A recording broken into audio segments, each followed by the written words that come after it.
Welcome to another Todd's 2-Minute Tech Tip Tuesday. Brought to you by the National RV Training Academy, the only academy that gives you the credentials to become a certified tech and/or certified inspector. Hi everybody, this is Todd Henson. It's Tony Flamia. And this is Tech Tip Tuesday, sit-down style. Or question and answer style. Yes, whichever. Whatever style. I will go ahead and ask the questions, and he will provide the answers. Probably not. So let's get started. Patrick Krontkrimmer. Patrick. All right. Patrick K. Thanks, Pat. Patrick with a K. There we go. How does the micro air differ from the soft start? I believe micro air costs less. Which one's better? All right. So let's back up a little bit. What we're talking about both with the micro air and the easy start is this is the soft start, easy start kit that we're putting on the air conditioner, something I talk about in this video right here. Well, there's two different brands out there. You have micro air being one brand, and then you have soft start being another brand. I think it's maybe the model, but not sure the company. They're honestly both the same. One, micro air is UL listed though, which means if there's any type of regulatory, how do I put this, committee or whatnot over this, say like if you wanted to put it on your house, UL listed is what it needs to be. If you went through all the steps to get UL listed, that pretty much means your product's pretty good.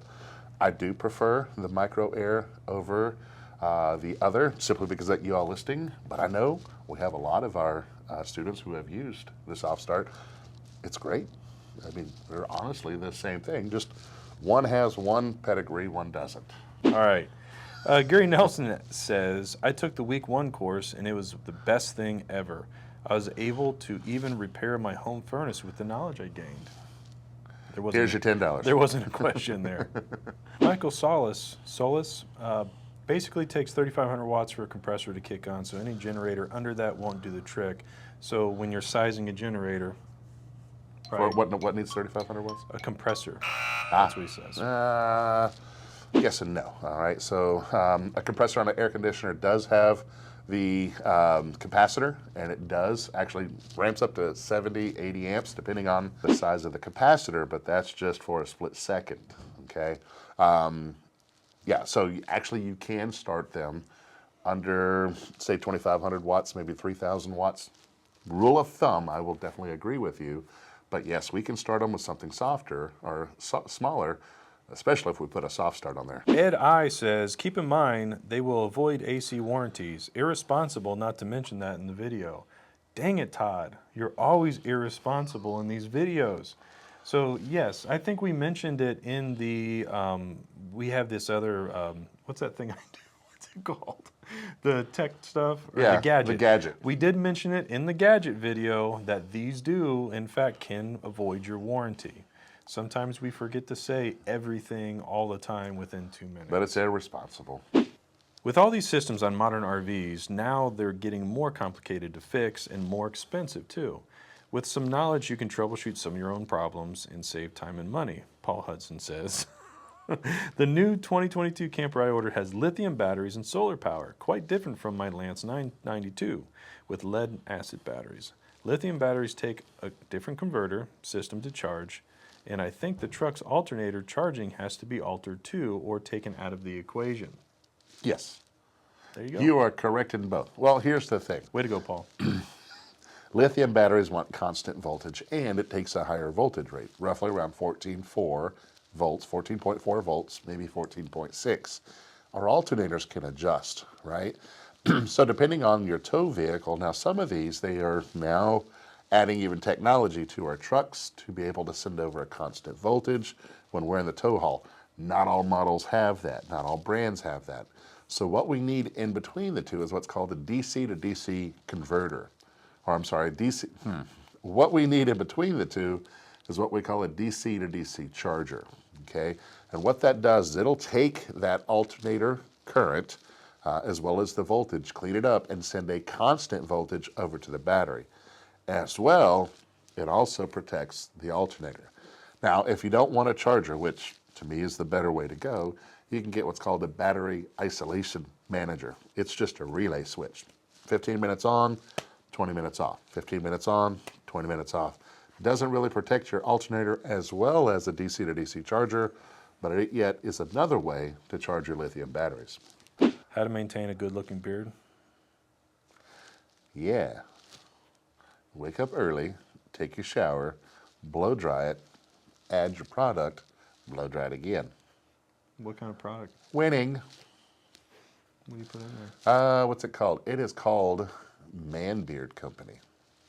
The cool thing about them is because there's all different types, and I have tried all different types. The one thing I liked about this particular company is they take some of their proceeds and they give it to veterans and veteran type communities out there. So I actually reached out to them. I said, "Hey, I like what you're doing. I'm gonna try your product, you know, because I see what you're doing with the money." I mean, they just up front, they are from Texas, so there's that, right? But they also give money to veteran causes. That's what I was looking for. And of course, the stuff is nice. It's one of those, it's semi-hard. You have to halfway break through it with your finger. And then once you break it down, oh, it goes on really nice. But yep, then you have to manscape it. Yeah. All right. Thomas to know that? Egan. Negan? Egan. I'm Thomas Egan. Negan. Thomas Egan Oh, asks Egan. whether Hi, Egan. water softeners are worth the money and whether they will affect the plastics and seals in a Class A motorhome. Ooh. Well, if that's the case. Now, one thing, you know, if you're drinking, you know, I wouldn't put it in the whole house. Well, take that back. Because you got mineral deposits, everything else. You're saving your pipes, everything from those mineral deposits. So it wouldn't be a bad thing to set that beforehand. But, you know, when you have a water softener, it is salts, you know, that you're adding, you know, or a type of salt that you're adding.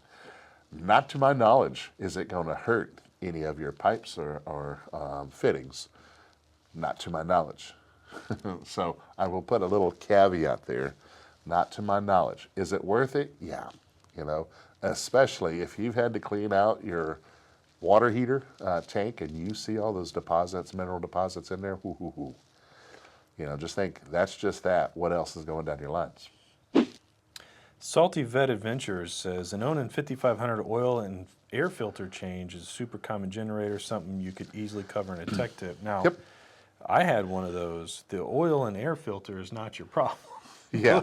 They're right there. They're right there. It's those stinking spark plugs. Yep. That You have in the back. All right, but let's go over this. If your generator's brand new, the first 50 hours, after 50 hours, you want to go ahead and do a complete oil change. After that, every 100 hours. It typically takes 1 quart of oil, and you can go with 30 weight motor oil. If you want to buy the stuff that says Onan on the front, go for it. If you want to buy something that has a different name on there, as long as it's 30 weight. Every 100 hours after the first 50. That's when you go ahead and change them out. You are right, though. That daggum spark plug in the back, fun. I couldn't imagine with your sausage fingers. That's why I pay a tech to do it. And you know, that's a good point. There's a lot of techs out there. If you go to rvtaa.org/locate, you can find a tech that can practically work on anything in your rig. Right. And they are trained on generators, by the way. Yeah. I was at a RV show once, and I asked a guy if he wanted to learn how to fix his own rig. He says, "Well, that's why I have a checkbook." That's right. If you're at I have that a point in your checkbook. life, rvta.org. I can tell you, when it comes 100 degrees outside, I will show everyone how to clean their air conditioners, and I will pay someone to clean mine. If you have any comments, go ahead and just put them down below. Got any questions? Actually, which one is it? Any questions? If you have any questions, There you go. Down below. next week we're going to start our regularly scheduled Tech Tip Tuesdays Our scheduled one. with just him. Yep, that's what we're going to do. And smash the like button. Follow us. And subscribe. Hit the little dingy bell. Ding, ding, ding, ding, ding. Yeah, it doesn't hurt. If you want to be able to fix the majority of the problems on your rig, well, let's say you want to open up a business, become a certified inspector or a certified RV technician, head over to our website at nrvta.com, click on programs, and get started today. Did someone crop dust? What was that thing you said last week? It was air conditioners. Air conditioners. Well, it's kind of like what you just did. Which one was it? Is it me? No, that's what I was checking. Dometic actually sells one, and for them to void the warranty of one brand over another, Excuse me. after all that, you know, but if you want to say I'm irresponsible, hey, you know what? I'll give you your money back. What did you pay to watch this video? I'll give that back to you. Actually, I'll double it. That's a good. It's irresponsible to have your phone here while we're recording and it not on silent. Do you have your phone? I do. Can we use it for the question? Can you see all this right now, or where are we at? It's basically at about your knees. So you can see all this? Well, Do I need to do something about this? How small do I look next to him right now? 4 hours later. Yep. Tips on Dometic macerator? The size of the microfarad of the compressor. I'm sorry. Damn it. So lost it. I hope that answers your question. I hope so too. Gary, now, I forgot to say who asked that. Who that asked was that? Patrick. Star. Hello, Poppet. All right.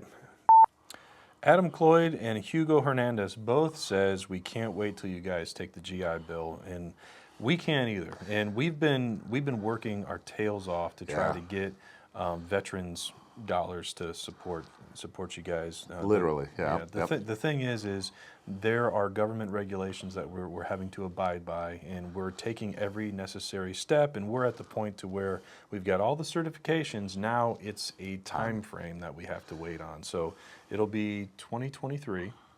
At the latest, yeah. At the latest, and I believe April, possibly 2023. We are working to find shortcuts, and that's where we're at. We've done everything. We're having We to even wait met up with the time. governor. Yeah. Hello, Governor. That's staying in.